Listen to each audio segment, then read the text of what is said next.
아까 지금 헌법 개정이 안 돼야 되는 거는 아시겠죠? 헌법 개정에 자유민주주의를 빠지는 것만이 없어도 자유민주주의에서 자유를 뺀 민주주의가 자유민주주의를 그냥 놔둬도 헌법 개정되면 절대로 안 되는 거는 얘네들이 지금 헌법도 민주주의 헌법이라고 생각을 하고 있는데 새로 개정되는 내용에는 사회적 경제, 토지 공개념, 무슨 지방 분권 이런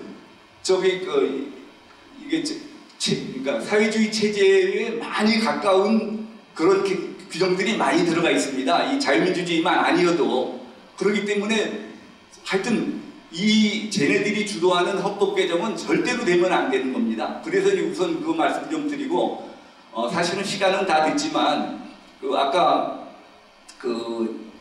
우리 김 회장님이 전교조 얘기를 시작하셨기 때문에 전교조를 어떻게 해서 제가 밝히게 됐는지 참교육이 어떻게 이적인 이걸 밝히게 됐는지를 좀 말씀드리겠습니다. 1986년쯤 되니까 전 대학가가 이제 빨갛게 돼가지고 그런데 그 당시에 선생님들 몇 분이 민중교육이라는 책을 썼어요. 민중 이거 삼민이념 교육인데 줄여서 그냥 민중교육이라고 합니다. 그런데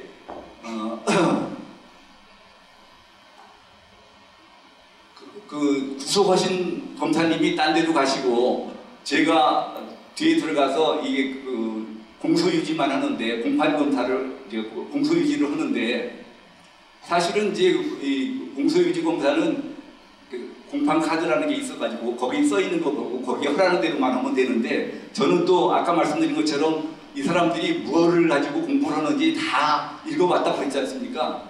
그래서 압수된 책, 노트, 메모지 다 읽어봤어요. 그랬더니 노트에 회의록이 적혀 있는데 이게 재미난 얘기가 적혀 있더라고요. 뭐냐면은 전에는 이렇게 전 학생들이 의식화가 돼가지고 걱정들이 많은데 쟤네들은 또 그것대로 불만이 있더라고요. 무슨 불만이 있느냐? 이렇게 대학생들을 전부 의식화시켜 놨는데 왜 아직까지 민중혁명이 성공이 안 됐느냐?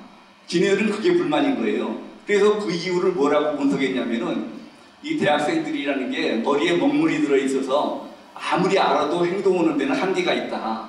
그래서 아직까지 민중혁명이 성공이 못 되고 있다. 그러면 어떻게 해야 민중혁명이 성공되느냐? 얘네들은 민중혁명의 성공 사례로 4.19 혁명을 꼽고 있습니다. 4.19 혁명 때를 봐라. 그때는 대학생들뿐 아니라 초등학생, 중고등학생들이 전부 거리로 뛰쳐나왔다. 혁명이 성공하려면 초등학생, 중고등학생들을 거리로 끌어내야 된다. 그러면 어떻게 초등학생, 중고등학생들을 거리로 끌어내느냐? 대학생들은 의식화를 지네들끼리 동아리 만들어가지고 의식화 학습을 하고 그러는데 초등학생, 중고등학생들한테는 그런 걸 기대하기가 힘들다. 그러니까 우리 선생들이 노동조합을 만들어가지고 노동조합을 중심으로 의식화 학습을 시키자. 그래가지고 그래서 혁명을 하자 이런 얘기가 있더라고요. 근데 그 당시까지만 해도 이 선생님들은 노동조합을 결성할 수가 없었어요. 선생님들이 노동조합 결성하는 거는 처벌 대상이었어요. 그래서 별로 황당한 소리를 다 하고 있구나 그러고 있는데 1989년이 되니까 선생님들이 노동조합을 만든다고 나온 거예요. 전국 교직원 노동조합, 전교조를.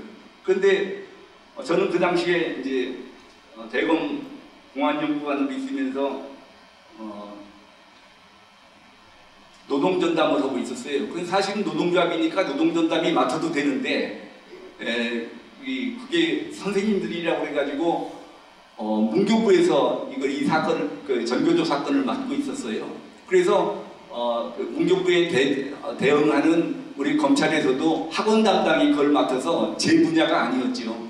그래서 이건 남의 일이니까 하고 신경을 안 쓰고 있는데 어느 날 공안기획관이 우리 연구관들 회의를 하자고 소집을 하더라고요. 그 당시 공안연구관이 6명이 있었는데 갔더니 도대체 참교육이라는 게 뭐고 왜 선생님들이 갑자기 노동조합을 만들겠다고 전 난리냐 이렇게 물어보더라고요. 그런데 뭐 연구관들이 뭐 아무도 모르고, 그래서 제가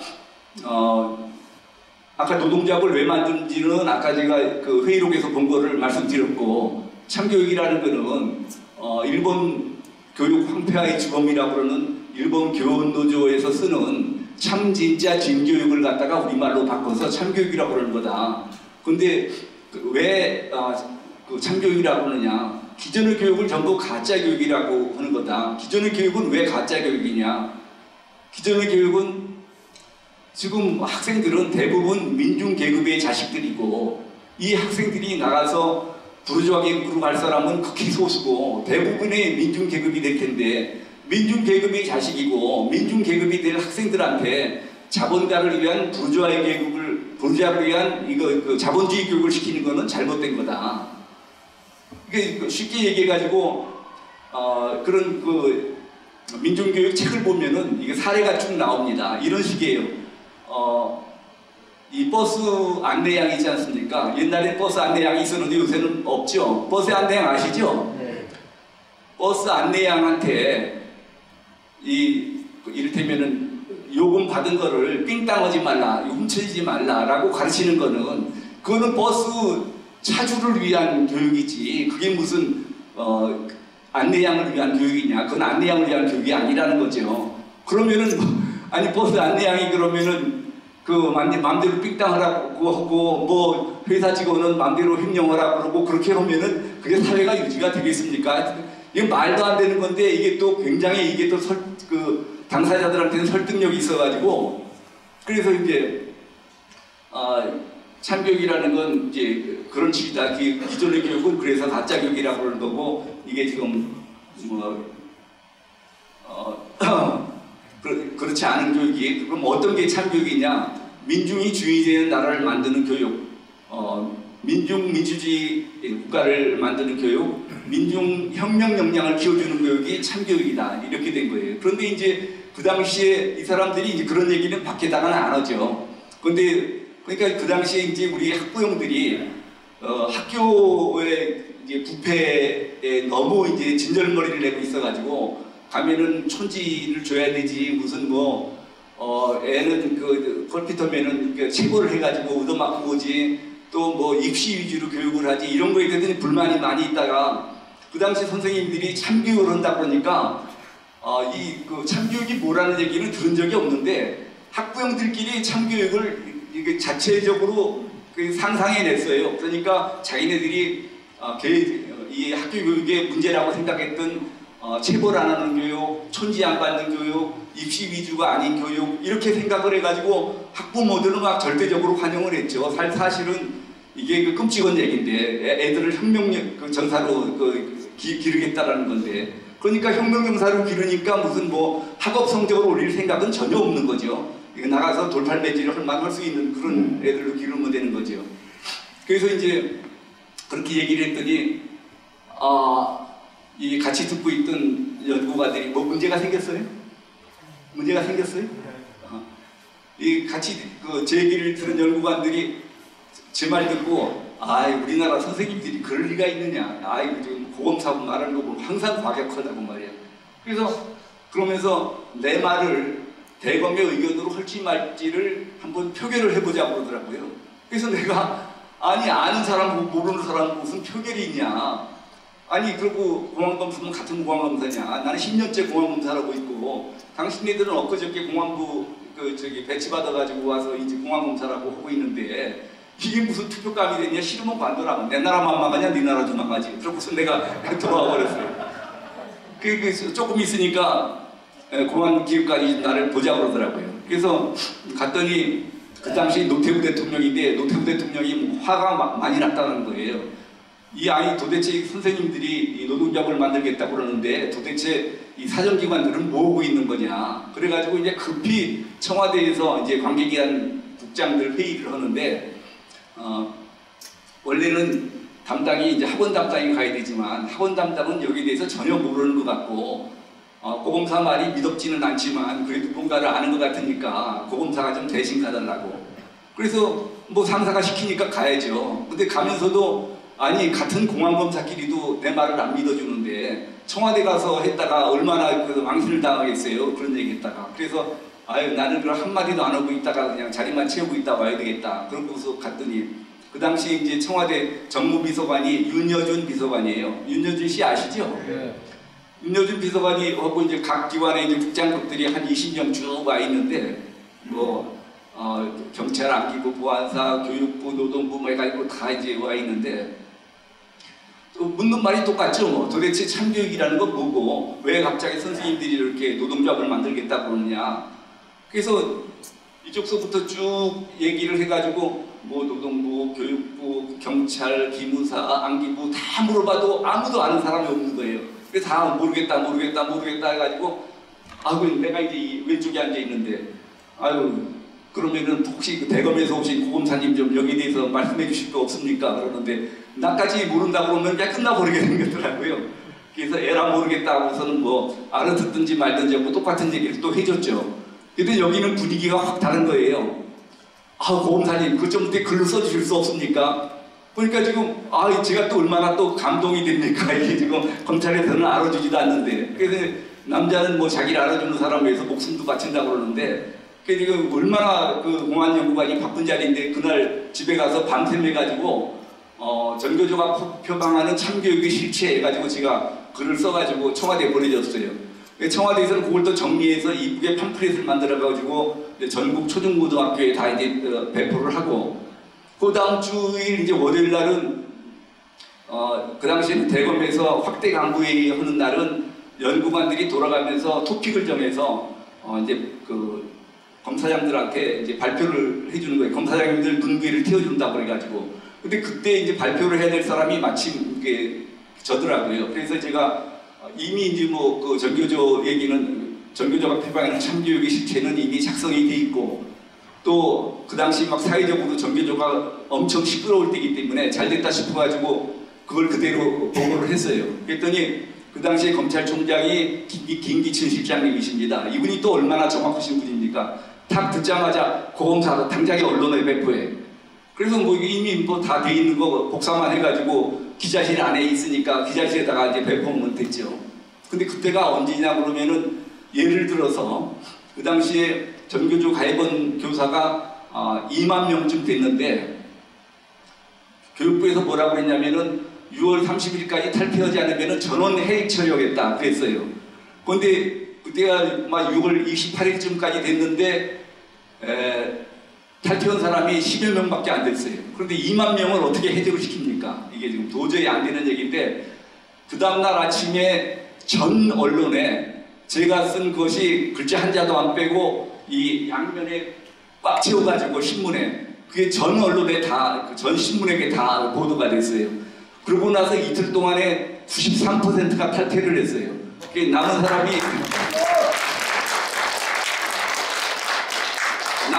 1490명이 남아가지고 1490명만 해직 처리하고 일단 그렇게 해서 전교조 문제가 해결이 됐죠.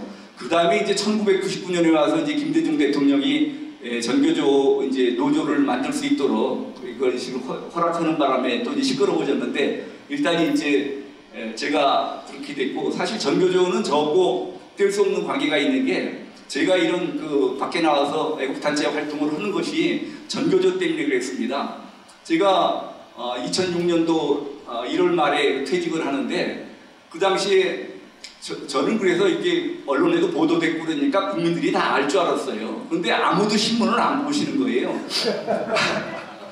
그래가지고 그때 막 2006년도에도 전교조 문제가 시끄러워가지고 언론에서 이제 전교조가 문제가 있다라는 거는 다 알아가지고 사설에서 이제 다 공격들을 하는데 뭐라고 그러냐면은 전교조 선생님들은 하루빨리 참교육 본래의 정신으로 돌아가야 할 것이다.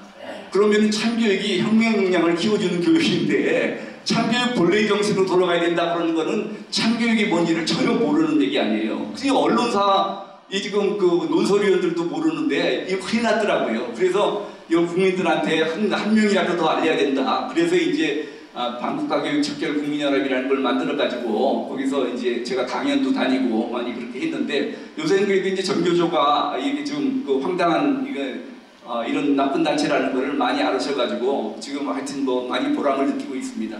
예, 감사합니다.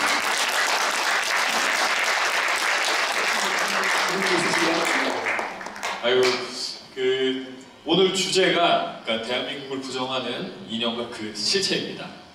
간단하게 얘기하면 대한민국을 부정하는 그 이념과 실체, 그 공산주의이고 민중민주주의는 공산주의의 변형이다. 그리고 또 진보적 민주주의는 민중민주주의의 변형이다.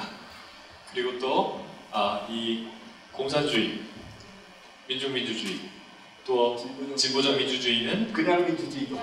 예, 그 국민주권주의에 위배되기 때문에 위헌이다라는 것이 고영주 변호사님의 기본적인 그 강연의 내용이 아니었던가 합니다.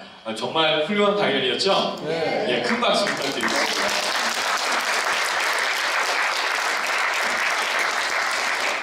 네, 그 고영주 변호사님 비롯해서 김기춘 실장님 그리고 또 박근혜 대통령님 뭐 개인적으로는 그 좋아하실 수도 있고 안 좋아하실 수도 있습니다. 그런데 참 그 어려운 일들을 고초를 많이 당하고 계신데 그 고초를 당하시는 이유가 있는 것 같죠, 여러분? 예, 대한민국을 부정하는 그 실체, 그 세력과 싸우고 계시기 때문에 또 참 부당하게 많은 공격들을 받고 계신 것이 아닌가, 고초를 당하고 계신 것이 아닌가 이런 생각이 드는데요. 다시 한번 격려의 박수, 큰 박수 부탁드리겠습니다. 그러면 지금부터 질의응답 받도록 하겠습니다. 궁금하신 것이 있으신 분들은 손 들어서 표해 주시고요. 그 성함과 소속 간단하게 말씀해 주시고 그 질의응답 시간입니다. 어떤 연설하시는 시간이 아니시니까 질의는 간단하게 한 1분 정도로 요약해서 진행해 주시면 감사하겠습니다.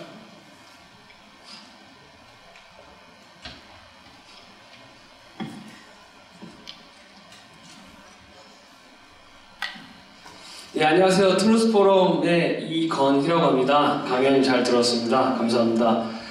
제가 질문드리고 싶은 거는 우선 두 가지인데요.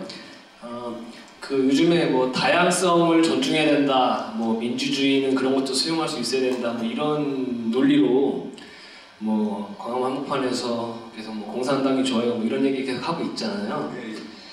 그래서 그러면 계속 그렇게 그런 모순에 우리 민주주의가 빠져서 그 사람들 그렇게 두고 봐야 되느냐. 그래서 이걸 좀 만약에 우리가 정권을 다 찾는다 그러면 어떤 식으로 이런 제도적으로 그런 부분을 보완할 수 있는지 그런 부분이 첫째로 궁금하고, 두 번째로 나름대로 이명박 정권도 보수 우파 정당이라고 그거를 하나하나씩 물어보면 어떨까요? 네. 문답. 네.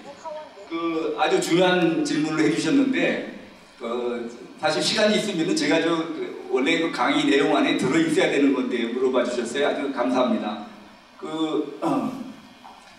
자유민주주의는 다양성을 존중하는 제도이기 때문에 공산주의 이념을 선전선동도 할 수 있어야 된다라고 박원순이나 이런 사람들이 주장을 하는데, 그러면 진짜 그 말이 맞는 말이냐? 그 말이 맞는 말이 아닙니다. 그거는 이를테면은 바이마르 헌법 당시나 있던 얘기지, 지금은 그런 식으로 자유민주주의에서 공산주의 이념을 선전선동을 자유를 인정하는 그런 자유민주주의 국가는 없습니다. 그게 무슨 소리냐 그러면은 1918년에 독일에서 민중혁명이 성공을 해가지고 독일 민주공화국이 수립됩니다.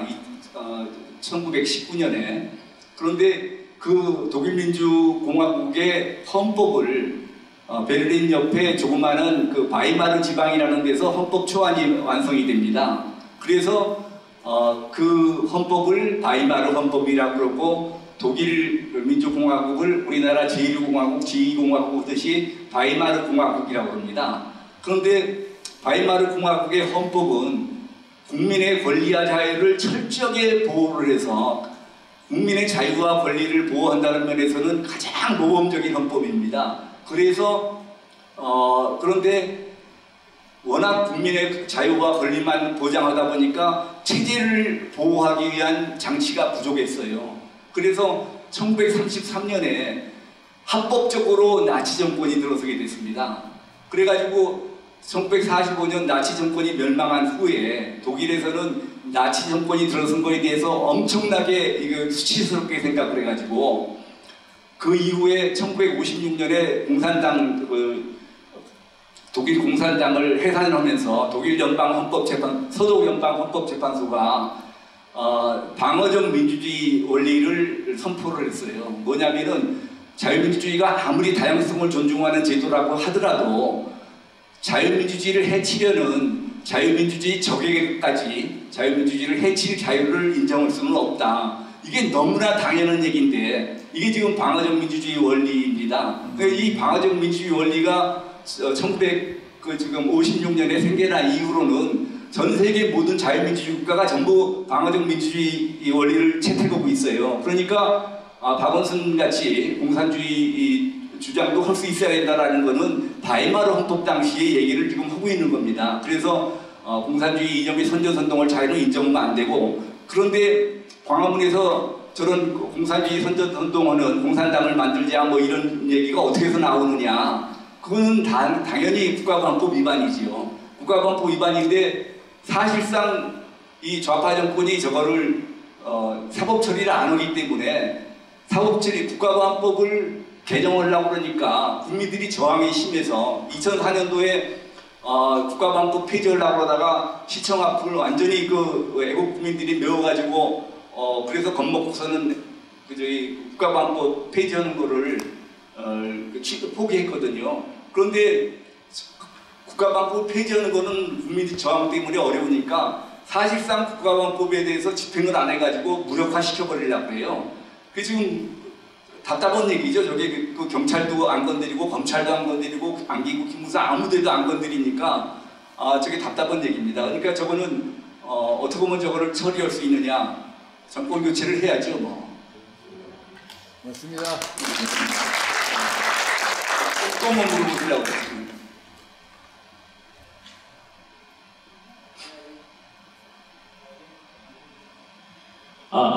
네, 감사합니다.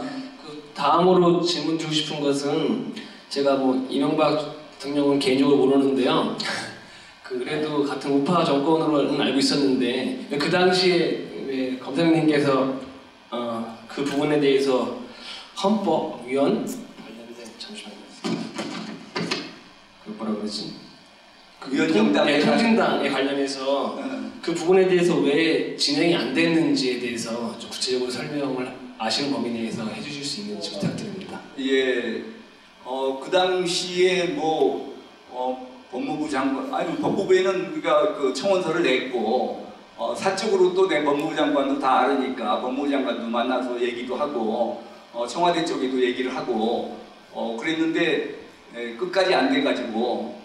나중에 이명박 대통령이 우리 그 애국진영이 그만두시기 전에 몇 달 전에 애국진영 인사들을 청와대로 초청을 해가지고 말씀을 듣는 시간이 있었는데 저는 초청은 받았지만 그 당시 해외에 나갈 일이 있어가지고 이동복 선생님한테 꼭 좀 이 말씀을 좀 해달라고 부탁하러 갔습니다. 그래서 이동복 선생님이 그 얘기를 하니까 대통령이 그러시더래요. 그런 거는 좀 사회단체가 좀 직접 하면 안 되느냐고. 법이 사회단체는 할 수 없게 돼. 정부만이 위헌정당 해산심판 청구를 할 수 있는 건데 그 말년에 와가지고 그런 거는 좀 사회단체가 좀 알아서 하시면 안 되느냐 그러니까 정부 기가 막혀 했죠. 네. 예, 다른 질문 예. 있습니까?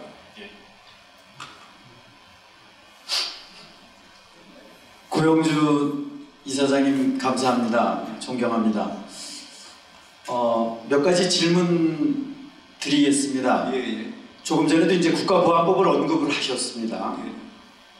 그런데 사실은 좌익의 사고를 가지고 있는 사람들의 사회활동 자체는 자유 대한민국에서 국가보안법상 위반이라고 저는 개인적으로 생각하는데, 그것이 어느 시점인가 지금 현 상태에서는 완전 자연스럽게 지금 우리 우익의 국민들조차도 묵시적으로 좀 간과하는 것 같아서, 지금 현재 정권을 잡고 있는 곳에서는 그렇다 할지라도 우리 국민들은 그것을 절대 용납해서는 안 된다라고 하는 게 제 개인적인 생각이고요. 그리고 사상과 이념을 근간으로 하는 정체성에 대한 표현 자체를 저 나름대로는 좌익과 우익으로 또는 협의의 표현으로서는 좌파, 우파로서만 구분돼야 되는데 심지어는 연단에서 정치계에 있는 사람들이, 언론에 있는 사람들이 보수 우파니, 우파 보수니, 보수니, 진보니 이런 표현을 씀으로 인해서 이게 정말 이런 시점에 우리 이 용어 표현 자체만도 정확하게 표현을 하게 되면 좌익의 개념을 가지고 있는 그런 사상을 갖고 있는 사람들이 공공연하게 설 자리가 없어진다. 그런 생각을 저는 개인적으로 갖고 있습니다. 그래서 용어를 확실하게 표현하는 것, 습관은 안 돼 있지만 30년 이상 그런 환경 속에서 살아왔지만 저들의 어떤 전략에 의해서 언론이라든가 이런 전략에 의해서 살아왔지만 지금부터라도 바꿔야 된다는 게 제 개인적인 생각이고, 또 한 가지 말씀드리고 싶은 부분은 저기 일단 답변 드린 다음에 예. 제가 머리가 그렇게 좋지 않기 때문에 한꺼번에 네. 많이 기억을 못합니다. 굉장히 중요한 얘기를 한꺼번에 두 가지를 하셨어요. 먼저 그 뒤에 말씀하신 거 먼저 답변을 드리겠습니다.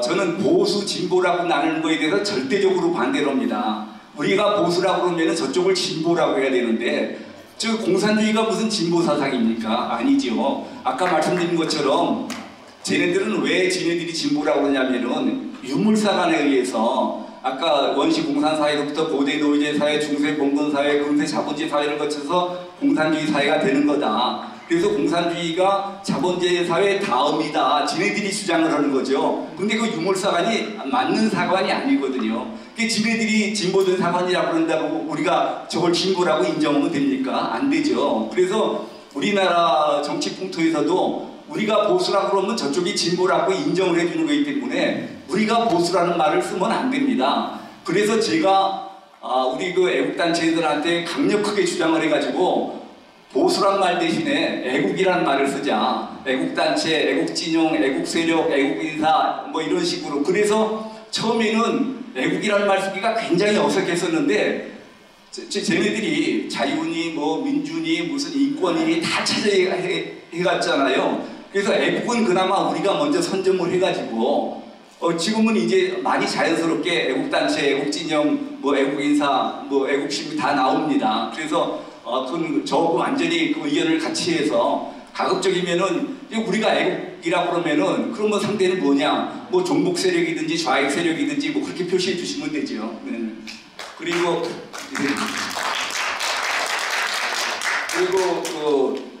우리나라의 그런 그 공산주의자들이 그대로 당연히 있을 수 있는 것처럼 인정하는 것이 큰 문제다라고 말씀하셨는데 진짜 맞습니다. 지금 우리나라 운동권은 NL계하고 PD계가 있는 거 아시죠? 지금 그 청와대는 주로 NL계가 잡고 조국 정도가 PD계가 들어가 있는데 이 NL계하고 PD계하고 어떻게 다르냐? 둘 다 공산주의자들입니다. 둘 다 공산주의자인데 뭐가 차이가 있느냐? 혁명론의 차이가 있습니다. NL계는 그 PD계는 그냥 우리나라에서 그 막스 레닌식의 노동자 농민 혁명을 일으켜가지고 정부를 전복하자라는 거고, NL계는 우리나라는 미제국주의 식민지이기 때문에 이 그냥 그 노동자 농민의 혁명만으로는 혁명이 성공할 수 없기 때문에 우선 미군을 몰아내서 민족 해방을 한 다음에 민중혁명을 일으켜서 인민정부를 수립해서 같은 인민정부끼리 북한하고 연방계 통일을 한다, 이런 내용이거든요. 그러니까 양쪽의 차이는 뭐냐면은 미군 철수를 먼저 하느냐 안 하느냐 가지고 노선 차이가 있는 거예요. 그거 가지고도 양쪽은 엄청난 갈등을 겪고 있었습니다. 그런데 그러면은 이 얘기는 쉽게 얘기하면은 이런 겁니다.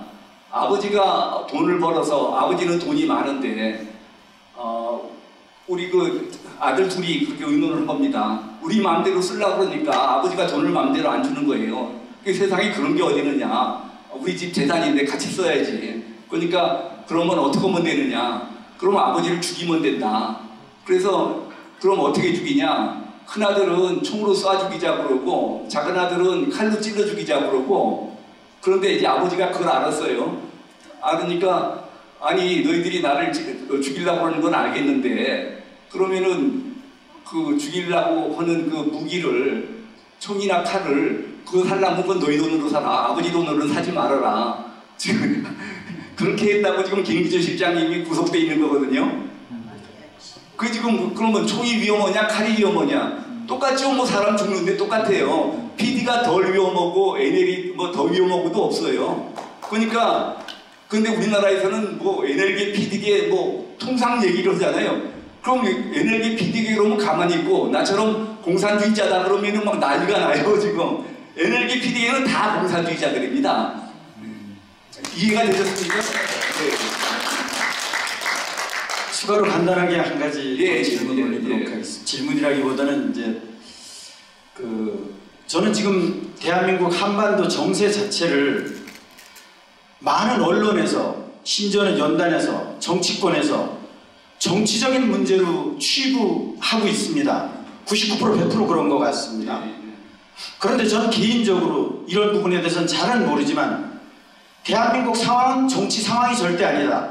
정치 상황에 대한 정의는 한 국가를 형성하고 있는 헌법 테두리 내를 정치적인 상황이라고 저는 정의하고 싶다.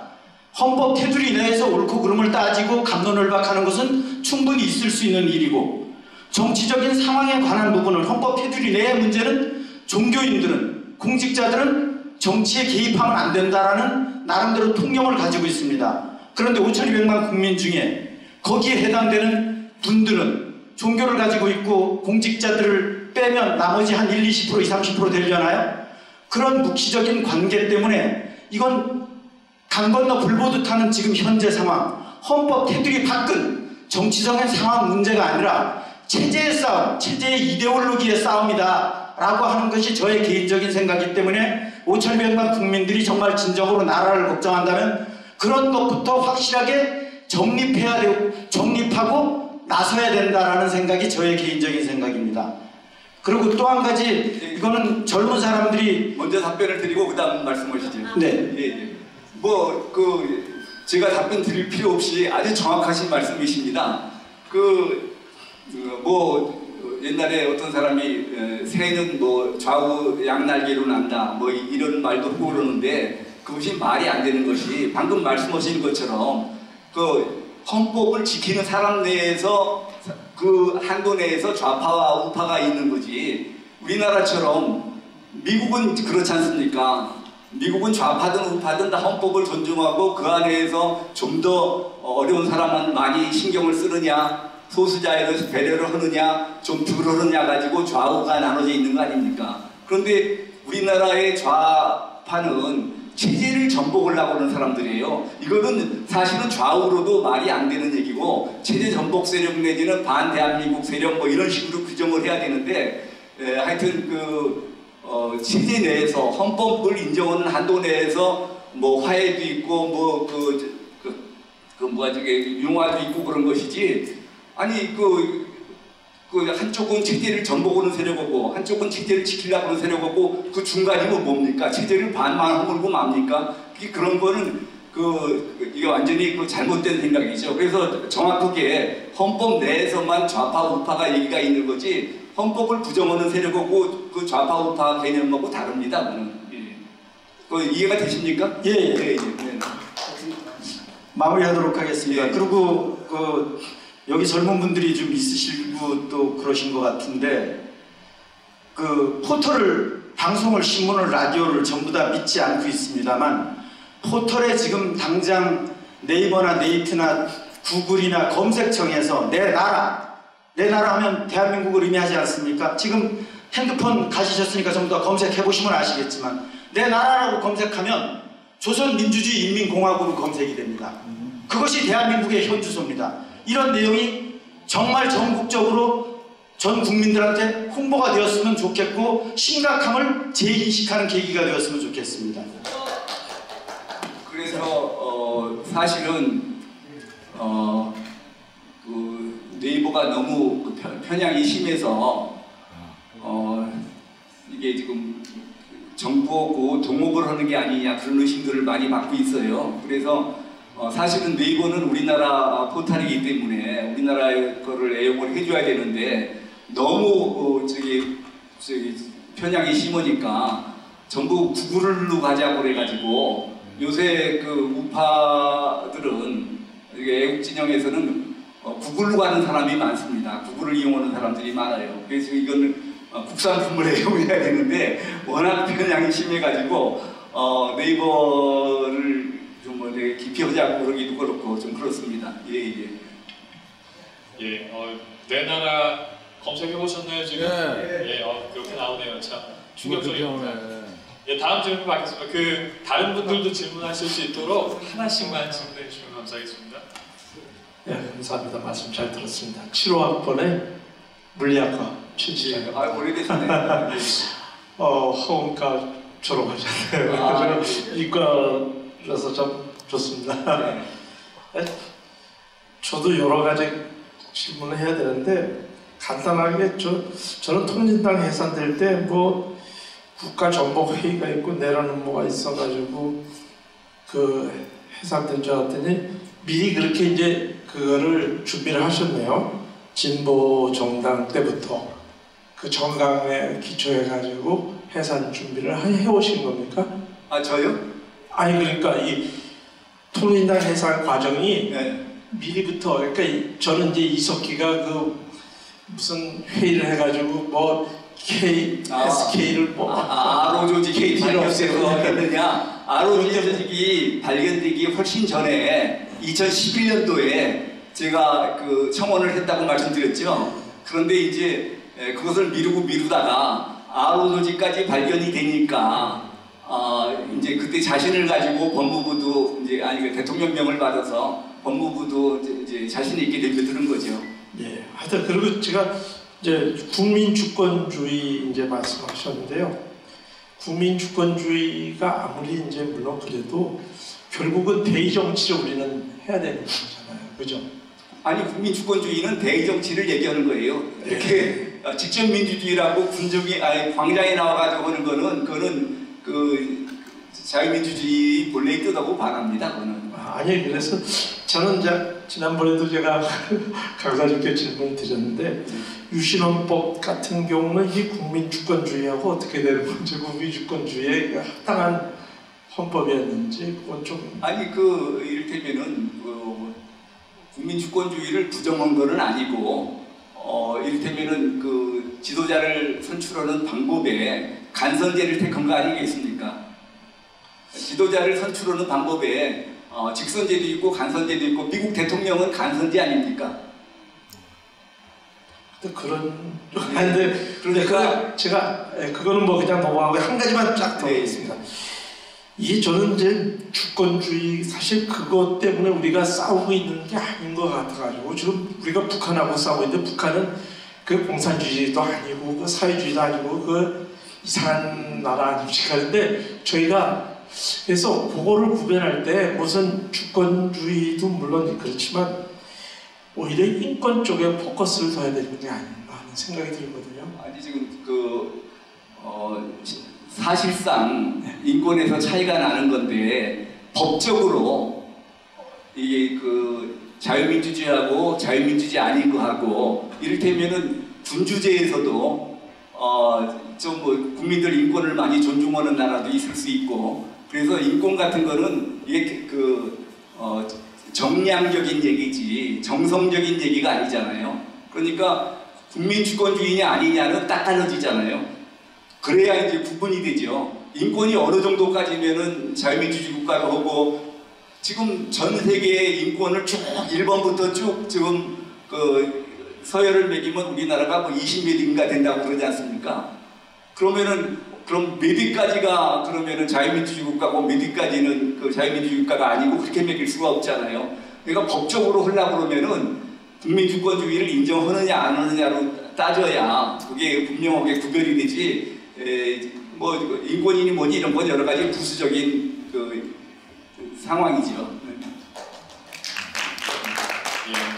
제가 법학을 전공을 하기 때문에 프롤레타리아 주권, 민중 주권에 대항해서 그 국민 주권을 바탕으로 해서 그 위원정당 심판으로 이렇게 들어가시는 게 체계적인 흐름은 아주 탁월하셨던 것 같습니다. 제가 다음 질문 받도록 하겠습니다. 네. 우선 여기 참석한 이 청년 여러분, 이 트러스 포럼이 있다는 것은 제가 알고 있었는데 오늘 처음 이 고영주 검사장 고 변호사가 말씀하신다고 해서 왔습니다. 오늘 질문하는 것 듣고 모두 다 제 생각하고 완전하게 일치하는 것을 확인했습니다. 그런데 다시 제가 여기서 강조하고 싶은 것이 용어 문제이기 때문에 질문을 합니다. 바로 보수와 진보라고 이렇게 나누어서 신문에서 보도하고 또 이 사설 같은데 논설에서 이런 것을 볼 때 저는 통탄하고 있습니다. 이게 구체적으로 제가 지적을 한다면은 이 서울대학교 교수 중에도 이 논설을 쓰는 걸 보면은 보수 진보로 나누었습니다. 권원택 교수 서울대학교, 또 윤석민 교수, 또 저 한신대학의 윤평중 교수, 이 교수들이 조선일보에 몇 년째 이 논설을 쓰는데 이 교수들 논설을 보면은 보수 진보로 이렇게 나눴습니다. 저는 그 논설을 볼 때마다 참 통탄합니다. 제가 여러 집회에서 이 문제를 제기했습니다. 최근에 조선일보 주필을 했던 김대중 주필한테도 제가 이 문제를 제기했습니다. 그때 그이가 한 말은 이 교수들은 자기가 가르치는 학생들이 대들기 때문에 보수 진보로 나누었습니다. 이런 말을 했습니다. 좌익 우익이라고 이렇게 쓰면은 가르치는 제자가 찾아와서 내가 좌익입니까? 이렇게 항의를 한다는 겁니다. 여러분 그렇습니까? 이게 통탄할 현실이에요. 그래서 이 문제에 대해서 고 변호사님 어떻게 생각하시고 이걸 풀어야 되고 이걸 극복해야 될까 말씀 좀 해주시기 바랍니다. 아까 답변을 드렸는데요. 그래서 제가 우리는 보수란 말을 쓰지 말고 애국이라는 말을 쓰자. 그래서 우리 진영을 애국진영, 애국단체, 애국세력, 애국인사, 그래서 애국이란 말로 다 바꿨다고 말씀드렸는데, 그런데 놀라운 사실은 애국에 대해서 좌익들이 무엇이라고 말하느냐, 우리도 애국자라고 합니다. 아니 그럼 너희도 애국 아니 그러니까 그러니까 애국만 가지고는 안 되겠다. 아니 그래서 그러잖아도 제가 애국이란 말을 쓰니까 방송문화진흥회에 있을 때 그 좌파 그 이사들이 왜 그러면 당신네만 애국하느냐, 우리는 애국 아니냐, 그래서 같이 애국하자. 너희들이 언제 민주라든지 뭐 이런 말 쓸 때 우리 허락받고 썼느냐? 너희들은 민주 쓰고 싶으면 쓰고 우리는 애국 쓰고 싶어서 쓴다. 이렇게. 같이 애국하는데 뭐 나쁠 거 뭐 있나요, 뭐?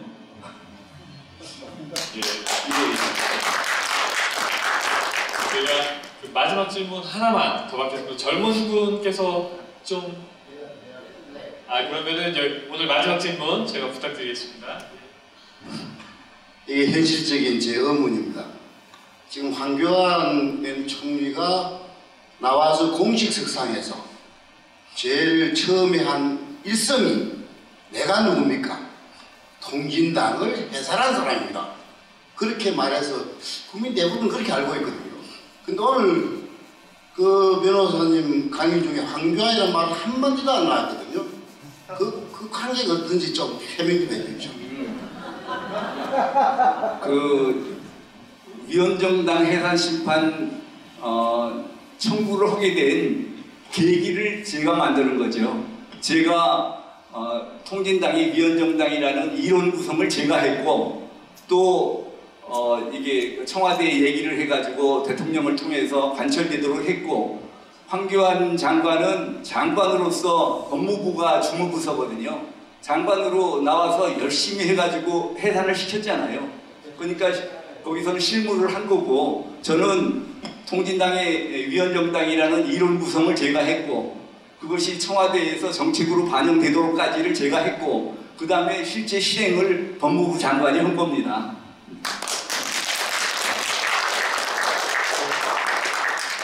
젊은 분 마지막으로 질문 하나만 받고 마치겠습니다. 네, 안녕하세요. 예. 저는 학생입니다. 예, 아이고 반갑습니다. 네. 네, 다름 아니라 이번 대선에서 이제 댓글 조작 사건이 일어났는데요. 이 점으로 탄핵 사유에 해당이 되는지 안 되는지 그 점을 알고 싶습니다. 그 탄핵 사유가 될 거는요. 지금 뭐 수십 건입니다. 수십 건. 그 잘 아시다시피 민간인 사찰한 것만 해도 문재인 씨가 그 과거 후보 시절에 민간인 사찰을 한 거는 박근혜 대통령 탄핵감이라고 그랬잖아요. 그러니까 민간인 사찰한 거 하나만 가지고 탄핵감이고 원전 해체한 거 무슨 그 많은 것들이 그 탄핵을 하면은 벌써 수십 번도 더 해야지요. 그런데 어떤 문제가 있냐 그러면은 그 좌쪽에 있는 사람들은 항상 배우는 것이 좌익들은 생각을 할 때 당파성에 입각해서 생각을 하라고 배워요. 그러니까 우리 생각하고 전혀 달라요. 우리는 당파성에 좌우되지 말고 보편적인 상식에 입각해서 생각을 하라고 그러잖아요.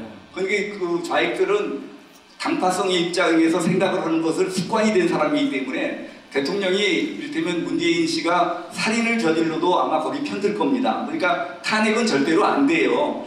그런데 지금 이번 그 드루킹 사건 같은 거는 탄핵이 아니라 당선 무효예요, 무효. 지금 그 여론 조작을 했잖아요. 지금 저거는 원세훈 국정원장은 41만 건 가지고 징역 4년을 받았어요. 근데 지금 이거는 거의 1억 건이잖아요.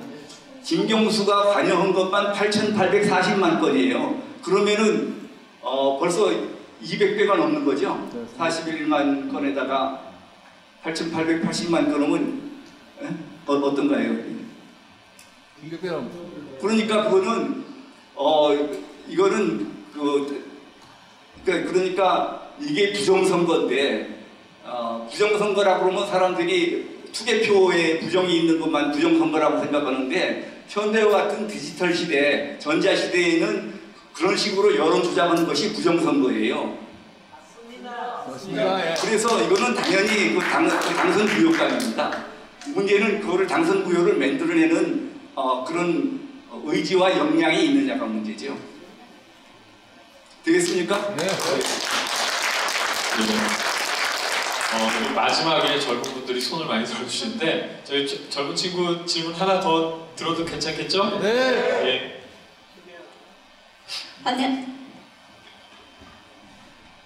안녕하세요. 저도 트루스 포럼 회원이고요. 저는 정사랑이라고 합니다. 제가 질문 드리고 싶은 거는 정교조가 뗄래야 뗄 수 없는 관계이고 그렇게 93%나 해산시키신 유경자로서 지금 아직도 현존하고 활발한 정교조를 어떻게 하면 될지 좀 실질적인 혹시 뭐 방안 같은 것이 생각하고 있으신 것이 있는지 궁금합니다. 아까 말씀드린 것처럼 전교조가 표방하는 참교육은 이적 이념이에요. 거기 민족, 민주, 민중 이런 것이 북한의 민족해방 인민민주주의 혁명 노선하고 똑같아요. NLPDR 노선이죠.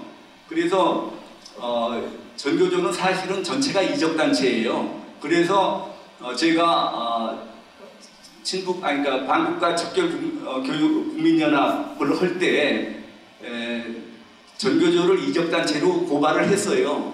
그때 이적단체가 됐으면은 전교조가 당연히 해산이 됐겠죠. 제가 한총련을 이적단체로 제가 규정해가지고 한총련을 해산시켰거든요. 그런데 그거는 제가 현직에 있을 때 한총련을 이적단체로 규정을 했는데 제가 나와가지고 전교조를 이적단체로 고발을 하니까 검찰이 비겁해져 가지고 공안 검찰이 그거를 결국은 다 그냥 그 수사를 안 하고 넘겨버렸어요. 그래서 이제 이적단체도 처벌을 못했고, 그래서 할 수 없이 이제 법의 노조를 추진했습니다. 그래서 그 노동조합으로서의 대우를 못 받도록 그래가지고 전교조는 지금은 법의 노조가 됐잖아요. 법의 노조를 그러니까 교육부에서 그러니까 노동부에서 전교조는 법의 노조라는 거를 선언을 해라. 그런데 장관들이 말을 안 들어가지고 장관 2사람이나 우리가 고발을 하고 그랬어요. 그런데 그것도 결국은 박근혜 대통령 때 와가지고 대통령 명예에 의해서 전교조를 법의 노조로 선고를 하고 대법원까지 거쳐가지고 지금 법의 노조가 됐잖아요. 그래서 지금 전교조는 그걸 뒤집으려고 그래요. 이 판결을 법을 바꾸려고 그러고. 그런데 그거를 못하게 막아야죠. 지금은 전교조가 아직은 법의 노조거든요. 지금 법의 노조이긴 하지만 되게 학생들에게 영향을 많이 여전히 끼치고 있는 걸로. 그 왜 그러냐면은 각 지역의 교육감들이 전교조를 전부 싸고 돌아서 그래요. 그러면 투표를 국민이 잘못했는 걸 그걸 나보고 어떡하라고요. 그렇게 활발하게 활동을 하는 전교조의 그 활동에 방황할 수 있는 활동을 보수 측이, 그러니까 우파 측이 어떻게 할 수 있는 게 없을까? 예를 들면 그거는 역이용해서 그들의 방법을 역이용해서 지금 우리가 그거는 지금 그 천주교 사태를 보면은 해결 방법은 당연히 나옵니다. 천주교 정의구현사재단 요새 조용하잖아요. 그게 왜 조용한지 아시죠? 몰라요. 대수천 그 대한민국 수호 천주교인 모임이라고 그 이계성 선생님이랑 이런 분들이 대수천을 만들어 가지고 몸으로 가서 부딪혀 가지고 지금은 신부들이 거기에 밑보였다가는 신도들 다 떨어지고 고발당하고 헌금 안 들어오고 그래가지고 지금은 정의구현사재단이 지금 꼼짝을 못해요. 결국은 천주교를 못 신부들을 못 움직이게 하려고 그러면 신도가 움직여야 되고 전교조를 못 움직이게 하려고 그러면 학부형이 나서야 돼요. 맞습니다. 맞습니다. 감사합니다. 네. 예. 감사합니다. 예. 참고로 이승만 대통령 책 열심히 읽어가지고 싸우십시오. 그럼 됩니다. 예, 맞습니다. 네. 지금만 나쁘지 말고. 예, 오늘 고영주 변호사님께서 정말 귀한 강연 해주셨습니다.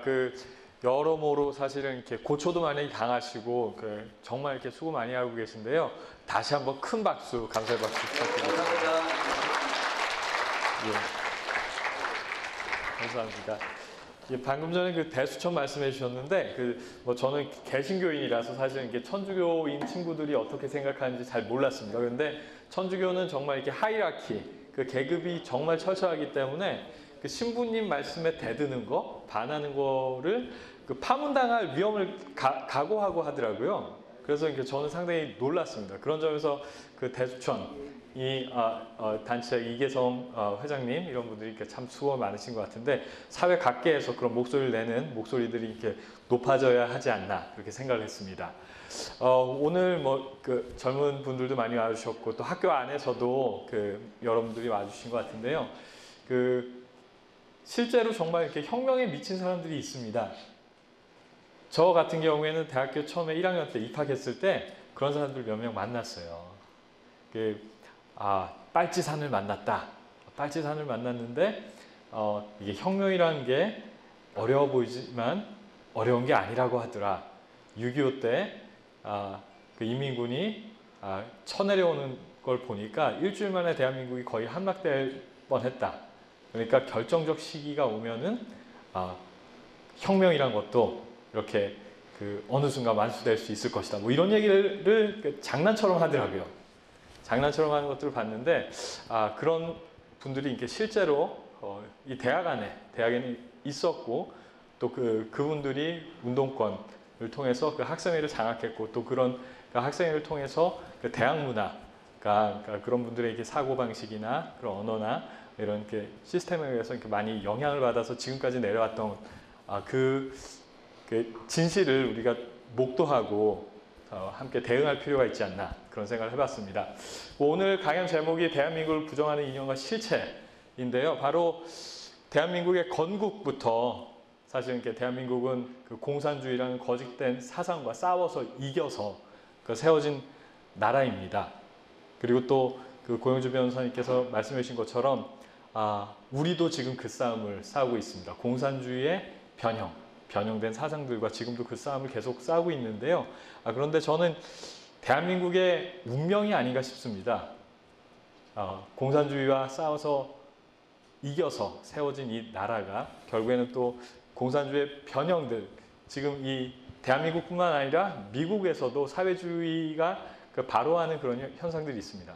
그런데 이 공산주의의 변형된 사상, 잘못된 사상들과 이 대한민국이 싸워서 이겨서 세계 속에 본이 되는 것이 이게 대한민국의 운명이 아닌가, 저는 개인적으로 그런 생각을 해봤습니다. 그 싸움을 위해서 오늘 예방접종하는 그런 시간이 아니었나 싶습니다. 그 고영주 변호사님 다시 한번 큰 박수 부탁드리겠습니다.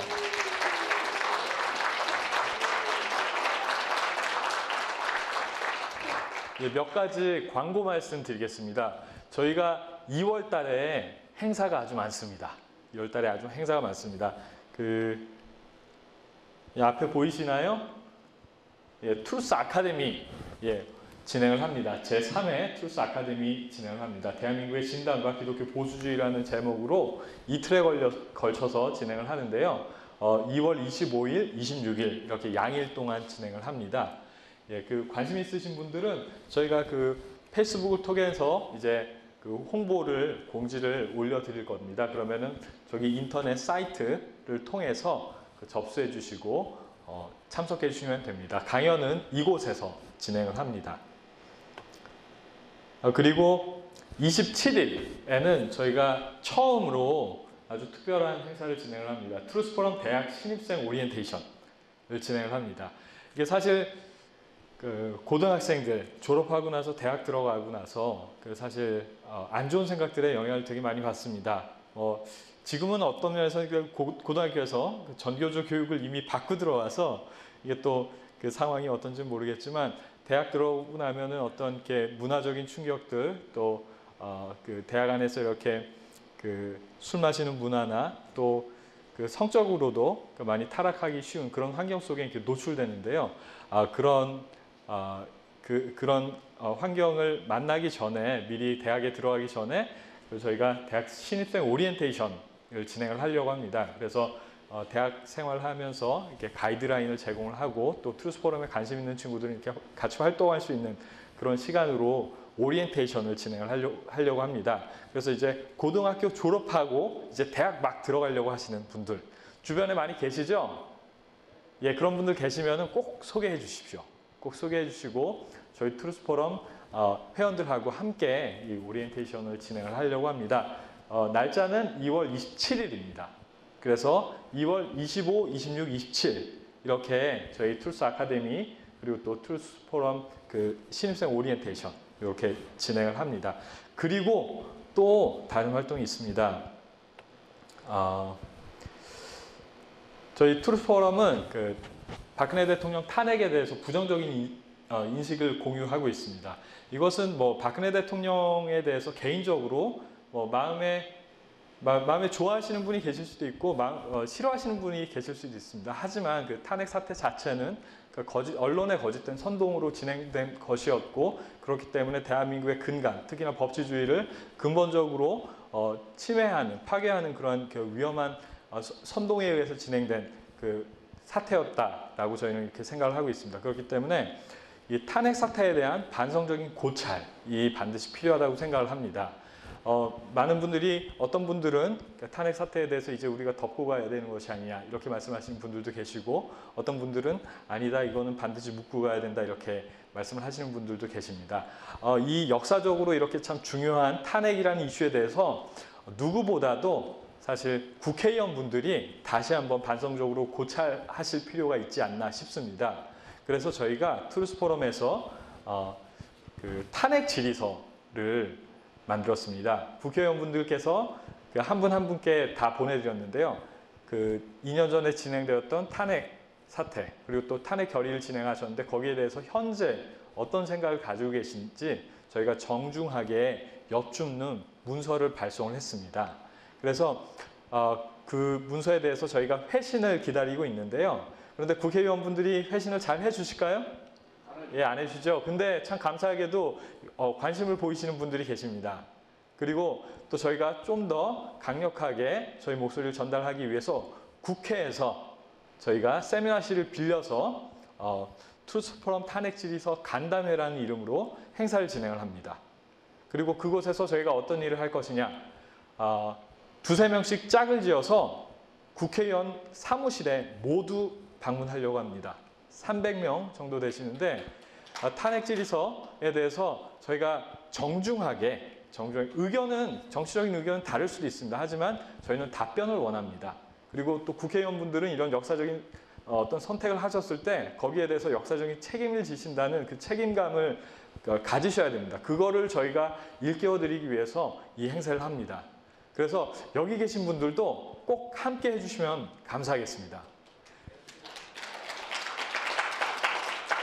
특별히 청년분들께서 꼭 함께 해주시면 감사하겠습니다. 저희가 미리 그 행사에 대해서 공지를 드리고 오시는 분들을 미리 이렇게 등록해 주신 분들을 바탕으로 해서 팀을 조직을 할 겁니다. 두세 명씩. 그래서 그 팀마다 국회의원 한 5-6명씩 이렇게 배정해 드리고 그분들 사무실에 그 시간에 직접 가서 탄핵 질의서를 전달하는 시간으로 저희가 이 시간을 활용할 생각입니다. 그렇기 때문에 여기 계신 분들 저희와 뜻이 같으시다면 모두 함께 해주시면 감사하겠습니다. 그리고 따로 제가 그 화면을 준비하지 못했는데요. 2월 16일 이번 주 토요일입니다. 이번 주 토요일 그 트루스 포럼 대학 청년 모임이 있습니다. 이것은 그 20, 30대 청년 회원들을 중심으로 진행하는 행사인데요. 그 낙성대 오렌지 연필 지하 강당에서 저희가 진행을 합니다. 저희가 그 트루스 포럼 페이스북을 통해서 공지를 해드릴 텐데 관심 있는 분들 함께 해주시면 감사하겠습니다. 예, 긴 시간 이렇게 강의 경청해 주시고 또 말씀 경청해 주셔서 감사드립니다. 저에게 이제 오늘 모임 마치고 오늘도 뒤풀이가 있습니다. 뒤풀이는 문 나가셔서 왼쪽에 보시면은 그 치킨박스라는 치킨집이 있습니다. 저희가 그곳에서 함께 편하게 말씀 나누시면서 이어가도록 하겠습니다. 그리고 치킨값 때문에 저희가 5,000원씩 그 회비를 받고 있습니다. 이 점 양해해 주시고 재학생들 그리고 취준생들은 무료입니다. 편하게 오십시오. 그리고 오늘 떡 후원해 주신 분 계시죠? 예, 선배님 큰 박수 한번 부탁드리겠습니다. 네, 그럼 오늘 트루스 포럼 강연 이것으로 마치겠습니다. 감사합니다.